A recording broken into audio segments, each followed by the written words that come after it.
Elikkäs moi. Videoita ei ole tulossa, koska olen ollut ekoskin mökillä. Ja ei ole muutakaan jaksanut upata videota. Mutta yritän saada tähän kohta jotain aikaiseksi. Nyt ei viikkoon tullut videota, koska 4 päivää on hyvät syyt, tai 5 päivää on hyvät syyt. 1 päivä on laskutteleminen.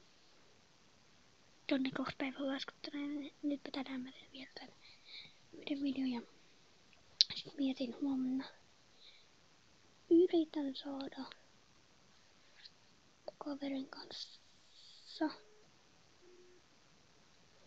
Niin. Joo. Yritän saada huomenna kaverin kanssa tehty videon taas. Ja jos minä en saada, niin mä yritän yksin saada tehty jotain. Tarkoittaisesti. Mutta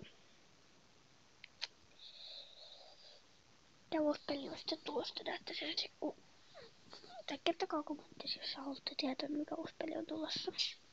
Se on aika kuuluisa nykyään. Mutta seuraava video on saakka, se olisi moi.